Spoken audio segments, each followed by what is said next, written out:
Hey, welcome everybody. My name is Dennis Brown, and this is my weekly Freight Broker Bootcamp Live. Today, we are just going to be doing a live Q&A. We're going to talk about how to become a freight broker or freight agent. Those are the topics that we're going to cover in this live Q&A. So thank you for joining me. If you're catching me on replay, hit me up in the comments with hashtag replay. Love to hear from my replay folks. And as we wait for a bunch of people to get live here, as you come into the stream here, let me know the city and state you're logging in from. I'll give you some shout outs. So that's really kind of going to be the agenda. We'll do some shout outs. Probably not going to do a giveaway today because I'd rather spend that time on Q&A and get your questions answered. And then we're going to jump into Q&A, okay?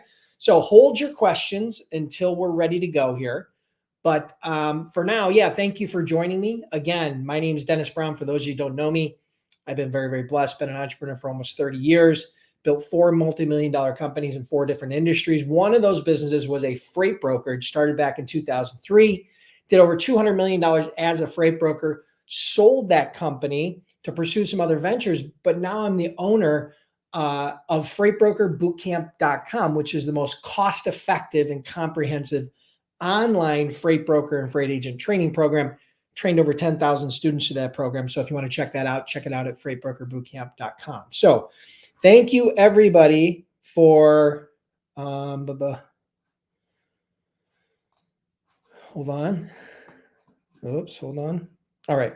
Thank you, everybody, for joining me. Let's do some shout outs. Cynthia Moore from Maryland, welcome. Jason Gett from Harrisonburg, Virginia. B2B Transportation from Medford, Oregon. Brian from Fairfield, Ohio. 4TK Logistics from Maryland.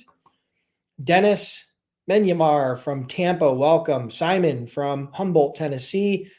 My friend Ted Sethi from Toronto, Canada, welcome, my friend. Spader from Minsk, Belarus. Jomo Mighty from Fort Lauderdale, Florida. So we got people from all over the place. Crazy, right?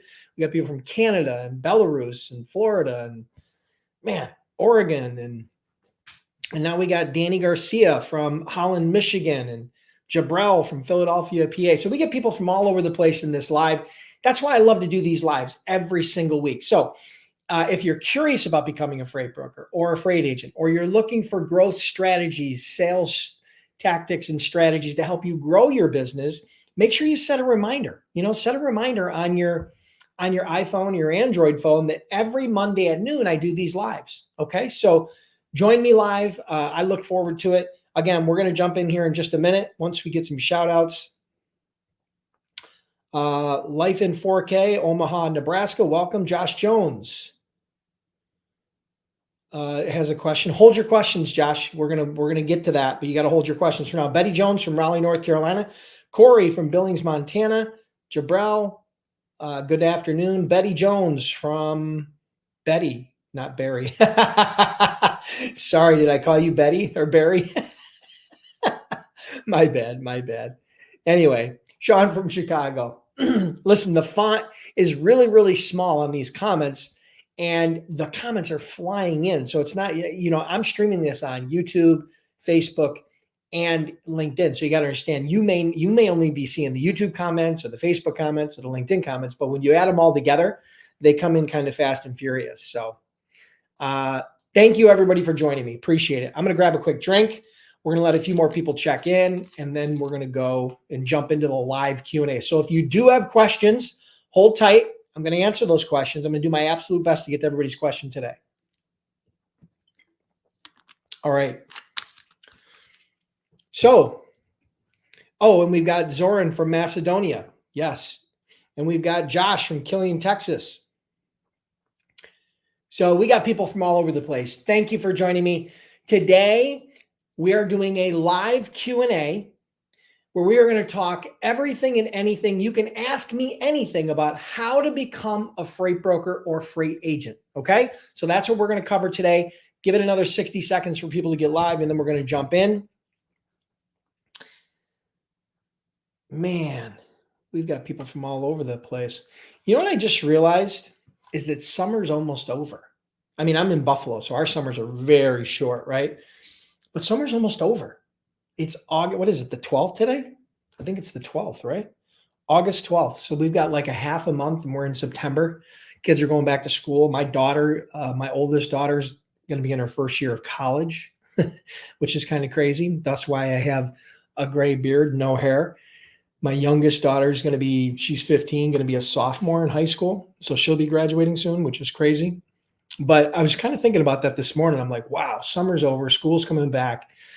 I hope you guys had a great summer. Hope you guys had some vacation time or some family time. So, all right, without further ado, today we are doing a live Q&A where you can ask me absolutely anything about becoming a freight broker or freight agent. So, without further ado, let's jump in. Hit me up in the comments with your questions, and I will do my absolute best to try to answer your question today. If for some reason I don't have the answer, I'll try to point you in the right direction, because that does happen from time to time. I don't know everything. Although I've been in business for over 30 years, there are still questions that I don't always have the answers to. And I will try to get to everybody's questions today, but I can't promise that will happen. So hit me up in the comments with the questions you have. Try to center them around how to become a freight broker or freight agent. Okay, if you want to focus in those areas, that would be ideal. So hit me up in the comments and we'll jump in and try to answer your question. All right. Question from Alan. Explain freight broker and freight agent, the differences. All right, so really good question. A freight broker is a licensed entity by the Federal Motor Carrier Safety Administration that allows them to broker freights. They are an intermediary between shippers, people that are making, producing, and shipping goods, manufacturers, distributors, people of that nature, and carriers, motor carriers, which are asset-based carriers that actually have the trucks and do the hauling. So they are a middleman between shippers and carriers, and they are licensed by the FMCSA. They have a freight broker bond. That's the basic fundamentals of what a freight broker is, okay? So they manage and connect the shippers, and they're able to make a margin. So for example, if a shipper pays them, just for easy math, $1,000 to move a load from point A to point B, they might pay a carrier $850 for that lane, and then they would profit $150 on that transaction. That's a perfect example of what a freight broker does. Now, a freight agent is not required to have a license, not required to have a bond, okay? And they are independent. Typically, they're independent contractors, 1099 independent contractors that work under a licensed freight broker, okay? So licensed freight broker, then we've got the freight agent that works under them as an independent contractor. And what they do is they have their own customers, they move and manage all their own freight, and they are paid a 50 to 70% commission on any of the profit that's generated from their customers and the loads that they originate and manage.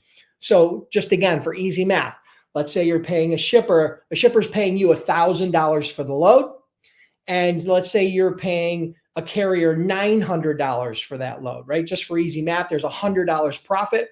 That would mean the agent would get 50 to 70% of that $100, which would be $50 to $70 on that one load, okay? So if it was $200, then it'd be $100 to $140 on that load. So an agent works under a licensed broker, but a licensed broker is required to be go through the FMCSA process. They need to apply for their authority. They need to get their bond. So there's some basic check boxes they have to have, but that's the dynamics between a freight broker and a freight agent. So I hope that makes sense. Good question, Alan. Another good question. Jabrell asked, does your business name have to have freight or logistics in it? No, it's not required by any stretch, but there are theories and strategies behind including the business name. Now, there are plenty of businesses out there like Google and Airbnb and Coca-Cola and, just about, there's all Disney, right? There's all kinds of business names out there that do not specifically describe what the business does, okay? But I will tell you that as a startup, it is a lot easier, in my personal opinion, to create awareness and to explain what you're doing to a business, for a business, or the service that you provide, or the value that you can provide by having the service somehow associated with your name. Okay. So you have companies like Total Quality Logistics, probably not one that you guys are really excited about, but it's a perfect example. But then you have on the other side of the coin, you have C.H. Robinson, right? So there are different theories on that. It is absolutely not required for you to have logistics, trucking, or transportation in your company name, or freight in your company name. But there may or may not be some advantages to it. I prefer, when I name a business, just in my general business practices, I think I've had over 10 businesses in my career. Many of them failed. A small handful of them we've been fortunate to have some success with. But in most cases, I put the service or product or something that gives people a description of what I do simply by having the business name, but it's not required. Hope that helps. That was a long answer, but I wanted to try to give you some nuance in there. Okay. Question from Greg. I already own a trucking company. How hard is it to add brokerage with my trucking business? Well, it's no harder for you than it is for a new broker. It's probably easier, but the process is the same, right? So you're still going to have to go to the FMCSA. You're still going to have to apply for your authority, your broker authority. You're still going to have to get a bond. You're still going to have to, have a BOC3. You're still going to have some of the basic fundamentals that a brand new broker who has no trucking experience or doesn't have a trucking company has.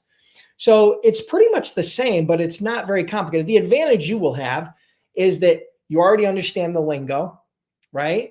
You already understand what drives the trucking industry. And if you own a trucking company, who knows better what it takes to pick up and deliver a load on time in good condition with no problems, other than a truck driver or the owner of a trucking company, right?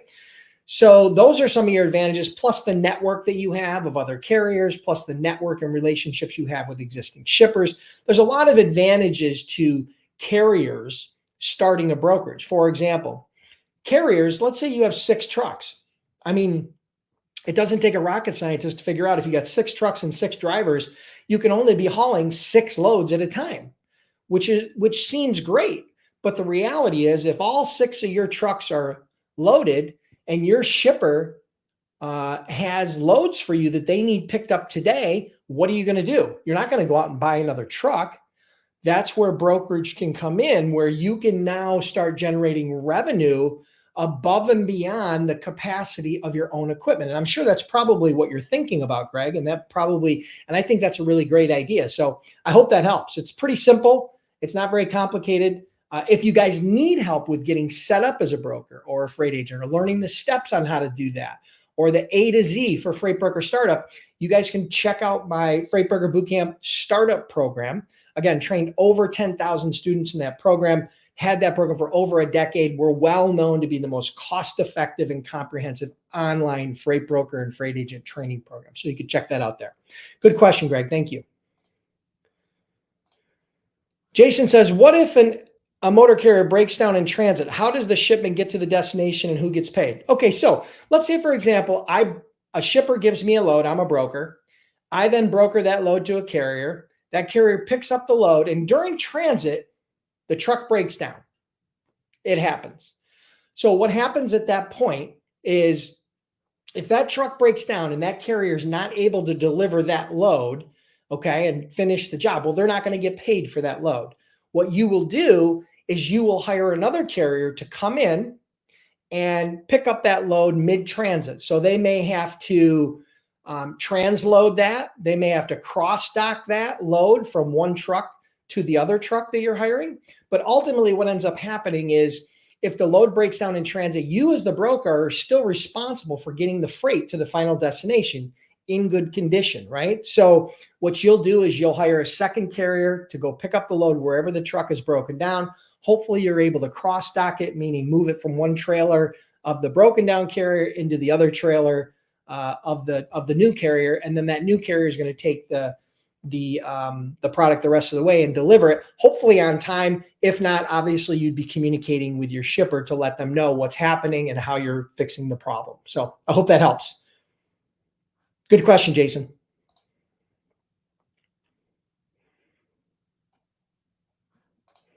Question from Matt. If my goal is to be an independent freight agent and I have zero experience, should I work for a big box licensed broker like TQL to learn more about the business before going about it? The answer is no, but let me explain why.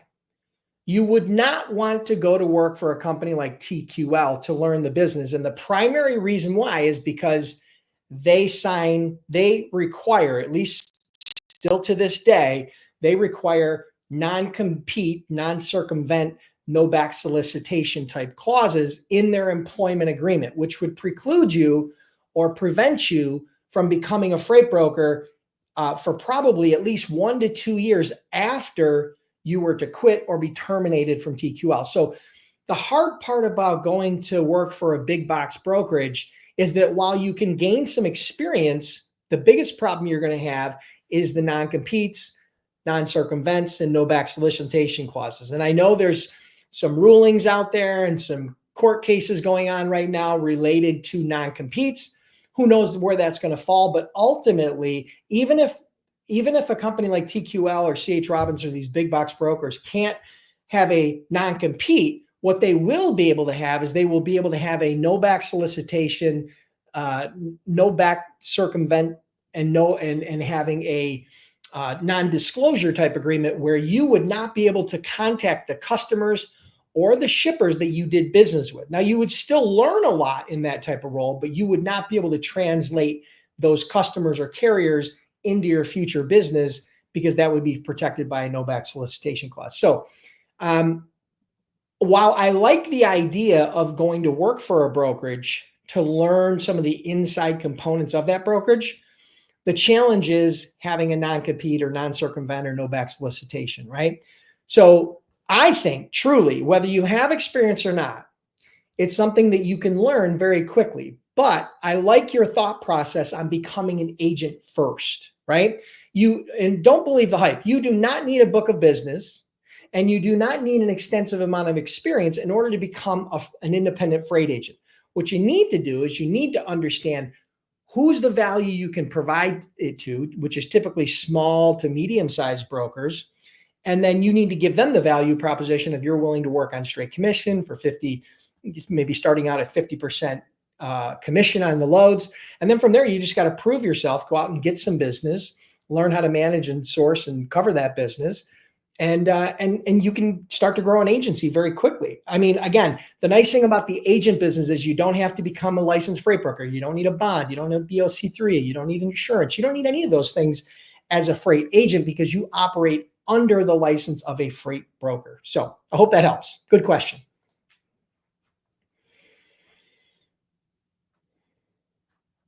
Question from Mike. Is it best to start your broker business as a side hustle first and grow from there? Or is the amount of work make it full-time job and make it your main job? Okay, so here's what I tell everybody.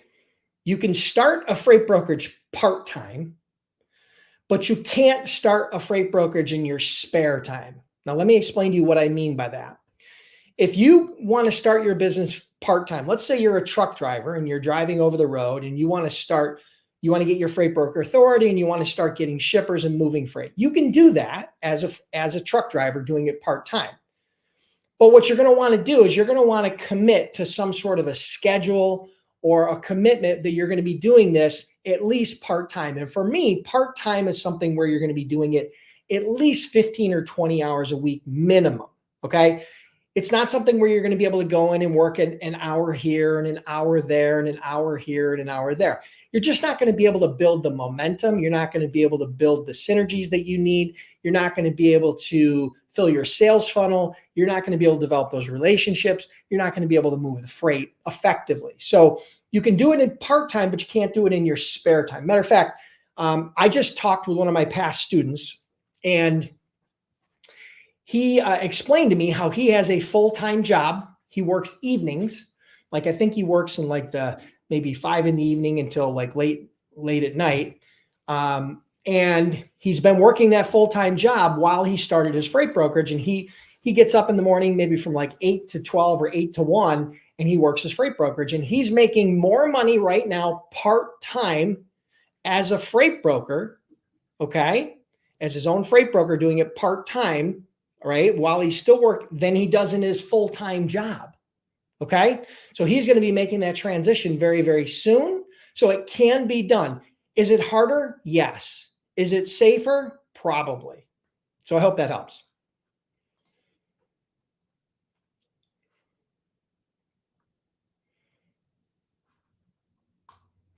Steve Parker asks, how do we fill the RFQs like 500 lanes? I fill an RFQ, but I didn't get any lanes from them. Okay, so Steve, I don't know your background, and I don't know who the customer is, but here's what I'm going to tell you first of all. In most cases, if you are a newer broker, you should not be focusing on large enterprise Fortune 1000 brands or shippers, right? My personal opinion is your value as a new small broker is much more beneficial to small to medium-sized shippers that are maybe doing 5 million to 100 million in revenue. Now that 100 million may seem like a big business, but in reality, it's still a pretty small company, okay?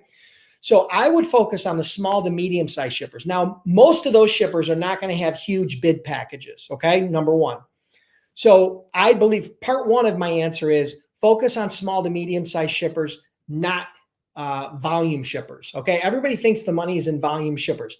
The problem with volume shippers is there's a lot more competition there. Okay. There is a lot more vetting process. The sales cycle is longer, right? It's an uphill battle where if you focus on small to medium-sized shippers, the barrier to entry and the friction to start getting customers is much, much less. Okay. So that's part A. Part B, if you do run into a bid package where they have 500 lanes, it doesn't mean that you have to try to compete on all 500 lanes. Okay. So I was always a big believer in, and I am a huge believer in, riches are in niches. Now let's assume that the shipper is in your niche, right? So let's say you're in the flatbed niche, right? You're doing Northeast outbound flatbed. I'm just giving you an example, right? Because that was one of the niches that we pursued. So if it picked up in New York or PA or New Jersey up through the Northeast and it was on a flatbed and it was going west or south, what I would focus in on would be the lanes and the equipment type that fits into my niche. Now, if there are lanes that I see where there's not a lot of good capacity, right? Where I think it's going to be very challenging to try to cover that freight. I may or may not compete on that. Obviously, the rates would vary.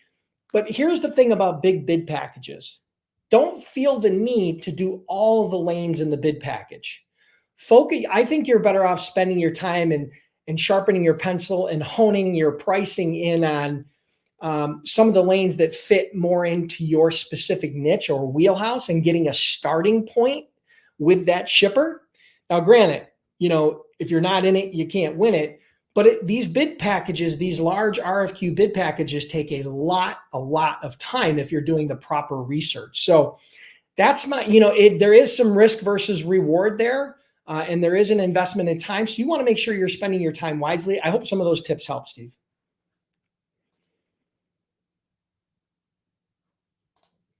Danny Garcia asks, not in the business now, but have been interested in the industry for years. I would like to start ASAP. What route do you recommend? I would like to start my own business eventually. Okay. So Danny, if you don't have any experience in freight, trucking, or logistics, if you don't have a background in that, like I did not have a background in that when I first got started, I highly recommend you start as a freight agent, right? I talked about that at the beginning. That was the first question. A freight agent is an independent contractor, 1099 contractor that works on straight commission, typically somewhere between 50 and 70%. And they work on that commission. Oh man, I really put on this thing, didn't I? Sorry, I had the wrong microphone picked. But they typically work on straight commission and they work under a licensed freight agent. The reason why I suggest you start there is because number one, there's less risk. There's less cost investment. You don't need to know as much. The job is much easier. And if you can't make money as a freight agent, you are really truly going to struggle in making money as a freight broker because there's a few more balls that you have to juggle as a freight broker than as a freight agent. So I hope that helps. And where I would send you is pretty obvious. Go to freightbrokerbootcamp.com, trained over 10,000 students, had that program for over a decade. Again, We offer a 60-day, 100% unconditional money-back guarantee. If you're not happy for any reason after 60 days, just send us an email and we'll refund 100% of your purchase price. You have zero risk with the Freight Broker Bootcamp Startup Program.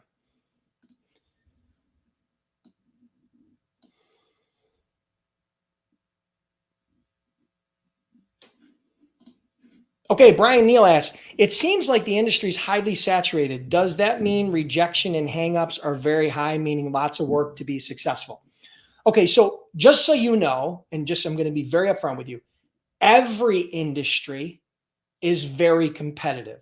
The internet has leveled the playing field for almost every single industry. I don't care if you're in the insurance industry or you're in the real estate industry or if you have a pizza shop or if you are a car, you sell used cars. I don't care what business you're in, it's competitive, okay? The internet has done that, and they've evened the playing fields. Used to be big businesses had a huge advantage over small businesses, but now that gap has been bridged where small businesses, startups can compete with large businesses. Why? Because of the availability of data, information, and reach. Okay. So first, I'll start with that. So it's even the playing fields. Yes, there is competition in the freight industry. There's always been competition in the freight industry. Okay. There's hundreds of thousands of trucking companies, and there's probably, 20 or 25,000 licensed freight brokers in the United States. But the fact is, year over year over year over year, decade over decade over decade over decade, logistics, non-asset-based logistics and freight brokers control more freight now than they did last year, than they did the 5 years before. So the trend for shippers is they're moving towards non-asset-based logistics companies. More of them are using brokers today than ever. So while any industry that you get in is going to have rejection when you're doing cold outreach, cold phone call, cold calls, or cold emails, or face-to-face, yes, you're going to have some rejection. It's an absolute positive fact that that's going to happen. But the fact of the matter is, here's the greatest part about becoming a freight broker or freight agent. Unlike the real estate industry, unlike owning a pizza shop, unlike the insurance business or the car business, you do not need hundreds or thousands of customers in order to make an incredible living. The fact is, most freight brokers that have between 5 and 10 active shippers that are shipping with them, even if they're small to medium-sized shippers, are generating a six-figure income and profit after all of their expenses. So you do not need a large customer base because of the nature of the freight business, which is repeat business, right? So if you get a lane, say you have a very small shipper and you're moving a lane from point A to point B, and you're doing that once a week, and you're only making $200 per load that you're moving per week, right? So you're making $200 times 52 weeks. That's over $10,000 a year in profit for just one small shipper. So if you had 10 of those, that's over 100 grand. And that's one load a week is a very, very small shipper. It's not uncommon with average shippers where you're moving a load every day, or you're moving 10 loads a day. Now that would be a larger shipper, but if you're imagine moving 20 loads a month at $200 profit, that's $4,000 a month. That's almost $50,000 a year from just one small shipper. So the cool part is the retention and the recurring nature and the lifetime value of a shipper is very, very high compared to a pizza shop, compared to selling a car to somebody once every 6 years or 5 years, right? So that's some of the advantages, but yes, there will be challenges. So that's a big reason why I created the Freight Broker Sales Accelerator. So this is a perfect time to kind of share that. So the Freight Broker Sales Accelerator, the hardest part that most people have is not getting started and get their business up and running. It's getting their first 5 or 10 shippers and doing their first $1 million in revenue. So I put together what I call the Freight Broker Sales Accelerator. That's a program, Freight Broker Sales Coaching Program, where I take that piece of my brain, I transplant it into your head with my best freight broker sales strategies, tactics, tools, and my entire freight broker sales system that allowed me to do over $200 million as a freight broker. Now I've had over 1,000 students go through that program. It's closed right now, but if you want to get on the wait list, You can check it out at freightbrokerbootcamp.com/waitlist. Okay. That's the Freight Broker Sales Accelerator coaching program. That is not a startup program. I'm not in that program. I'm not teaching you how to get your authority. I'm not teaching you how to do rates. I'm not teaching you how to use load boards. That's the startup program, Freight Broker Bootcamp. My Freight Broker Sales Accelerator is more of an advanced VIP type program that teaches you exactly what you need to do in order to get shippers in 2024 and beyond. So I hope that helps. Good question. Thank you.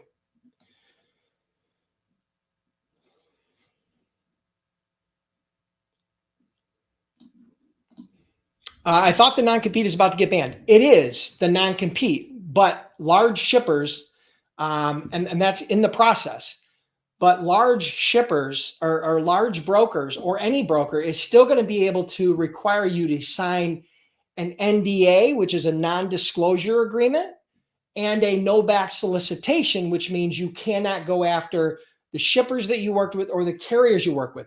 A non-compete is something that prevents you from competing with that employer in the marketplace.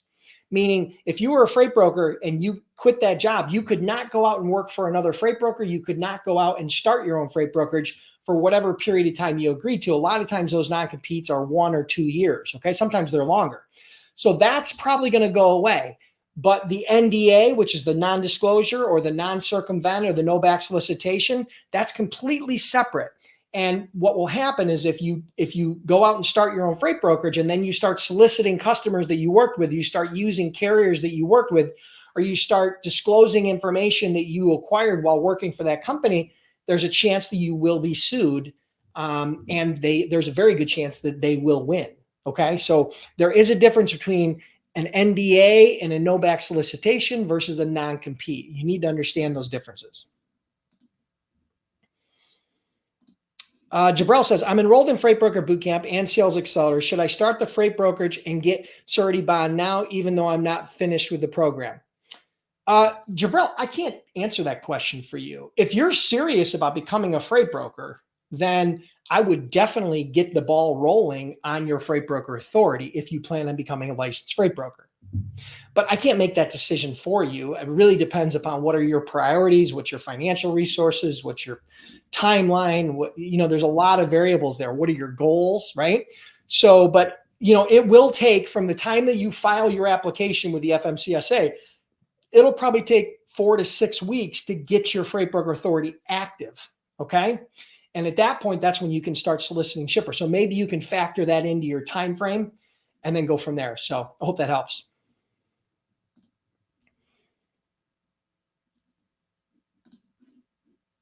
Bex A asks, how do you choose a freight niche as an agent? Okay. How do you choose your niche as a freight agent? Well, you choose your niche as a freight agent the same way you choose your niche as a freight broker. Okay. I teach 4 different strategies for selecting your freight niche. You can do it by industry. Okay. The steel industry, the produce industry, the oil and gas industry, the bottled beverage industry, right? Industry specific niches. You can focus on that. You can also focus on equipment types like vans or reefers or flatbeds, right? So you can focus on an equipment type, or you can focus on a geography. For example, Chicago outbound, or now Northeast outbound, or Texas outbound, or Pacific Northwest outbound, or California outbound, right? Those are just examples, right? You're going to focus on a geography, right? Or what I highly recommend is you do which is the 4th option, which is what I call a hybrid. You can take 2 or more of the previous examples that I gave you, and you can combine them. So I'll give you a personal story, an example, if you haven't heard it. When I started my freight brokerage back in 2003, we decided that the first niche we were going to pursue and that we were going to, really get after was Northeast outbound van freight. That means if it was going on a dry van, a 48 or 53 foot dry van, and it was originating in New York or PA or New Jersey up through the Northeast, all the way up through New England, if it was originating there and picking up there and it was either going west or south, that was our niche. So we combined equipment type and geography. Well, The equipment type somewhat determines what the industry is or the products that you are going to be shipping. What are some of the products that go in a dry van? Food products, bottled beverages, sometimes building supplies, consumer products, right? So there's all kinds of products, paper, there's all kinds of things that go in a van. So that's an example of how we started our niche. That's an example of how any new freight broker would start their niche. And that's an example of how any freight agent would start their niche. Now, the only caveat to the freight agent might be the broker that you're working with, their carrier database, right? If they have a large carrier database of flatbed carriers, then that may be a good place to start because now you're going to have a built-in carrier database. Or if it was van, or if it was whatever, right? Whatever the different types of equipment are, that might play a role in you determining if you were going to niche down into a specific equipment type. So I hope that helps. Good question. Thank you.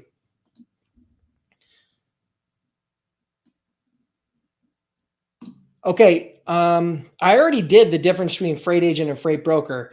The difference between a freight agency and freight brokerage is nothing. A freight agency is still just a freight agent. All right. And a freight broker versus a freight brokerage is really this, they're the exact same thing. Okay. So there's really no difference between a freight agent and a freight agency and a freight broker versus a freight brokerage. There's no real definition. Now, a freight brokerage might be larger, or they may kind of give the appearance of being larger.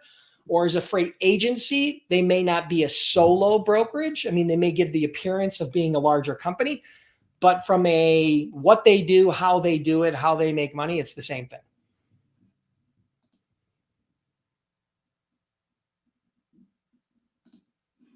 Ben Flex, is there still any available spots to become a new freight agent? Absolutely, 100%, no question.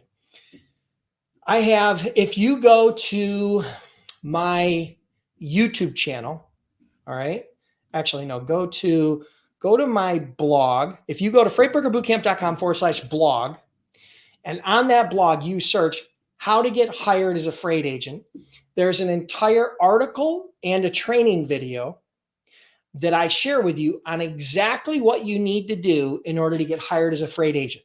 Okay? If you follow what I teach you to do step by step by step, I have never had anybody come back to me and tell me that it didn't work. Now, the caveat is you can't do what I tell you to do one time. You got to go out and reach out to a bunch of brokerages, right? And you got to follow this process. If you go out and you do this process with 20 or 30 or 40 different brokers, right? And you follow my process to the letter, the probability of you getting hired as a freight agent is probably 98%. Okay? But I've never had anybody come back to me and say it didn't work. So go to the blog, search for how to get hired as a freight agent, follow that process, and you will get an opportunity. Okay? Hope that helps.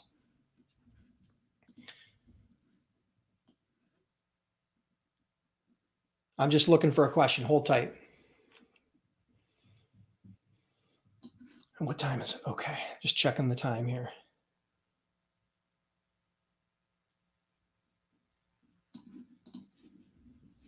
Lisa asks, is it going to be more beneficial for me to go through email to get my first customer or try to pop in and do face-to-face?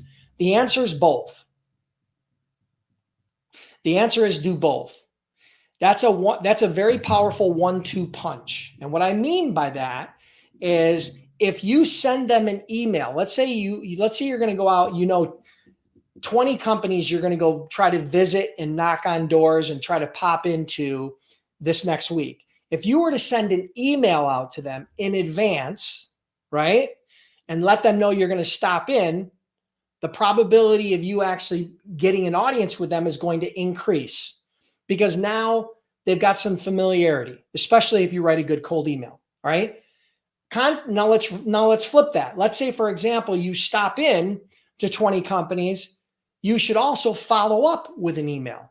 So it's not one or the other, it's both. And not only that, here's what I'm going to tell you. The advantage to cold email, is you can touch a lot more people. The disadvantage is The open rates and response rates are very low. Now, the advantage to being face-to-face is it's a lot harder for them to tell you no. Plus, you can leave something behind that will then get delivered to who that decision maker is, that prospect, whoever it is, the shipping manager, logistics manager, traffic manager, whoever it is. So there's pros and cons to both. And again, let's not forget about cold calling, right? Cold calling is not dead. Has it changed? Yes. Can it be hard? Yes. Can it be done? 100%. I would tell you that probably out of all the success stories that I've had through Freight Broker Bootcamp, and there have been tons of success stories of people building 6, 7, 8-figure freight brokerages, I would tell you that probably 9 out of 10 of those brokers got their first 5 or 10 customers through cold calling. And that's still true today. That's the reason why I put together the Freight Broker Sales Accelerator program. Because most people think that cold calling is reading some generic bullshit script, memorizing that, and just calling hundreds of people and hoping that you get a customer. Hope, you've probably heard this before, hope is not a winning strategy. There's a better way. You need to learn to be different. You need to learn the proper way to do a cold call or a warm call or a cold email or a warm email, right? You need to learn how to use social media. Those are all the things I teach in my Freight Broker Sales Accelerator program, right? Again, I take all the best freight broker sales strategies, tactics, tools in my entire system, because that's the difference. I have a proven freight broker sales system versus someone who has some one-off script. Hey, my name's Dennis. I'm a broker. I got trucks in your area regular. I was wondering if we can move some of your freight. Garbage, total garbage. If you never say that script in your entire life, you will be better off. I promise you. You need to figure out a way to be different. If you want to get people's attention, you got to be different. If you want to get less rejection, you got to be different.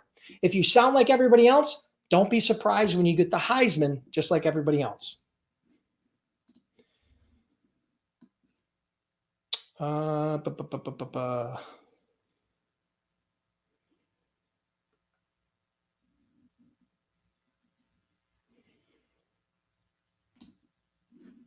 Okay, question from Adam.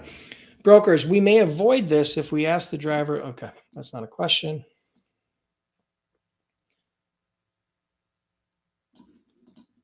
Oh, Matt, does Bootcamp provide the same, if not better, training than the big box brokerages like TQL?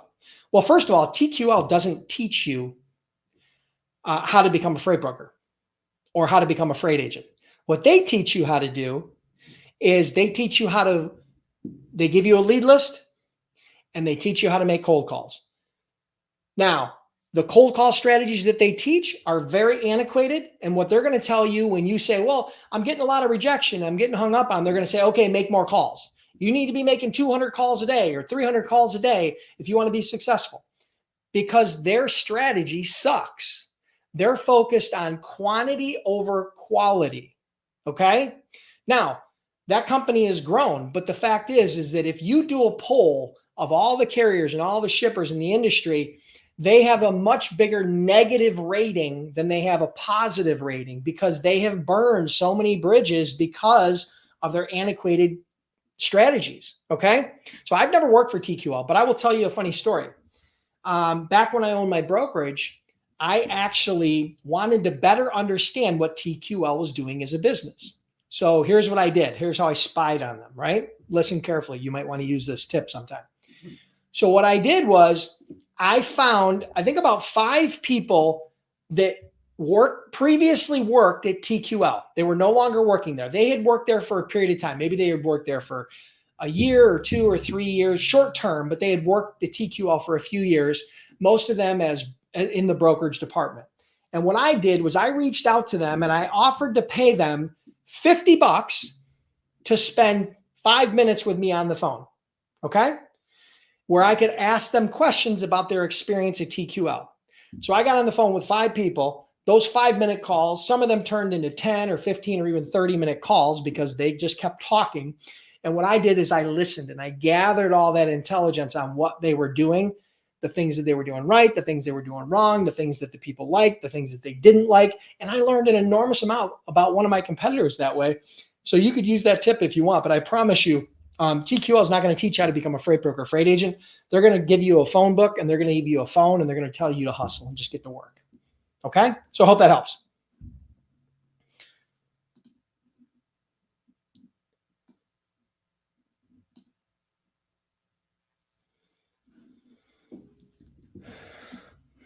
Renee, do you think it's a good idea on a call to say you're looking for even the possibility of being an overflow carrier? Well, number one, you're not a carrier. If you're a broker, you're not a carrier.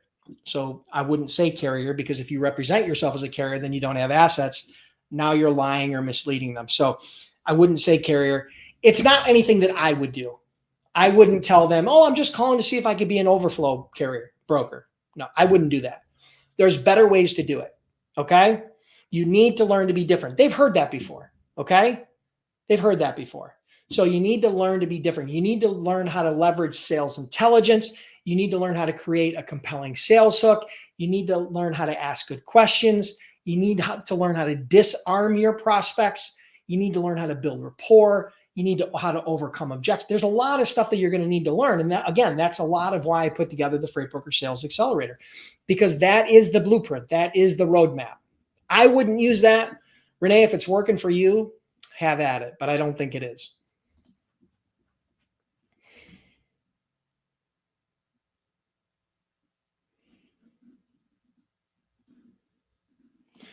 Question from Jason Gatz. When you get a motor carrier to do a shipment, do you have to find them another load from the area to get back to where they started, or would they be less likely to take the load? Some carriers will be looking for you to get them a reload. Many carriers will not. So you'll know up front whether they're gonna take the load with a reload or not. But in most cases, I would tell you 95% of the time, you are not going to provide the reload for that carrier. Now, if you can provide the reload, it makes it more attractive. The problem is you'd have to be a pretty large broker in order to have enough density of freight to go, head haul, back haul, head haul, back haul, head haul, back haul, or to bounce that carrier. Because let's say, for example, most of my customers in the Northeast, and I move freight from Buffalo to, Atlanta. Okay, I got a load and delivers in Atlanta. Well, if I don't have customers in Atlanta, how am I going to give them a load back? Right? I'm not going to call a broker, because then that's going to be double brokering. So I don't have a load back from Florida to Buffalo, right? Or from Atlanta to Buffalo. So they would end up calling another broker. Now, if I do have shippers in the Atlanta area that I can reload them back to Buffalo, or if I can move them to Chicago and then maybe they can bounce back to Buffalo, yeah, sure, absolutely. If you can provide a second load or a second part of the load or a reload, it provides more value. But most brokerages, most loads don't work that way.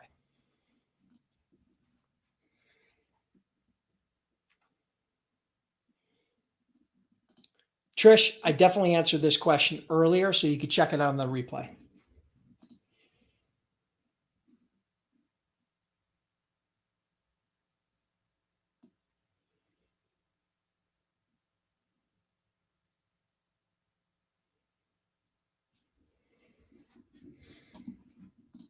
Adam asked, can a broker ask the driver for ELD log details after the load is complete? You could. They're probably not going to give it to you. You could ask. It ain't going to hurt to ask, but you're probably not going to get it.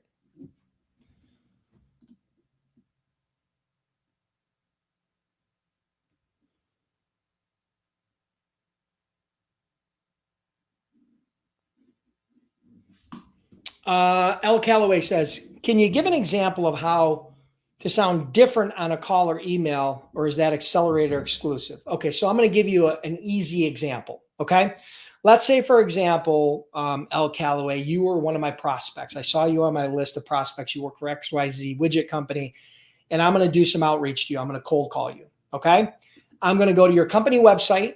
I'm going to gather some sales intelligence, recent press releases, some updated information on your products and certain things that you provide.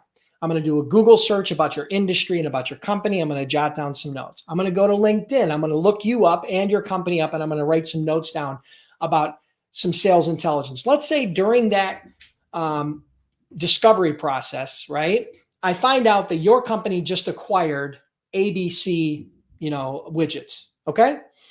And you acquired ABC widgets. So that may be my sales hook. So what I might do, rather than calling you up and saying, hey, my name's Dennis. I'm a freight broker. I can save you some money on your freight. Can I do some rates for you? Boring, dead. Nobody wants that pitch. Horrible. Never say it.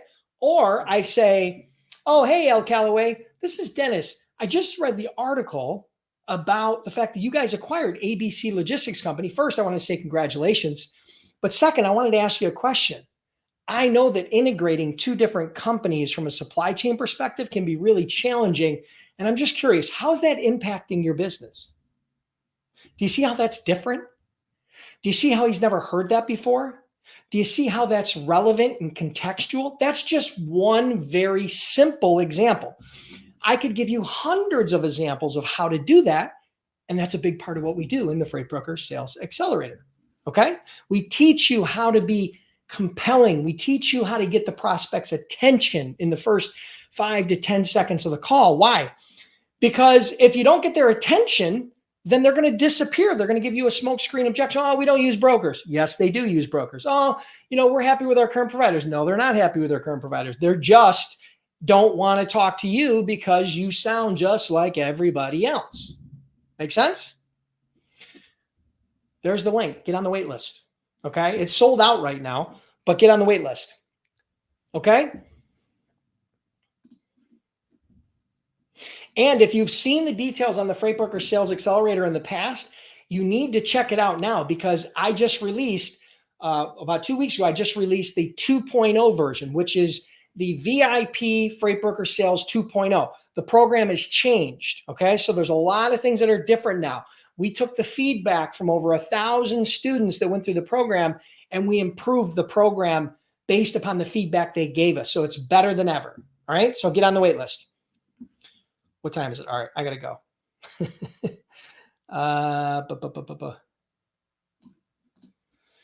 Matt says, is 10K enough to start a freight broker business? I heard using factory companies can be a game changer for new small freight brokers. $10,000 is way more than enough.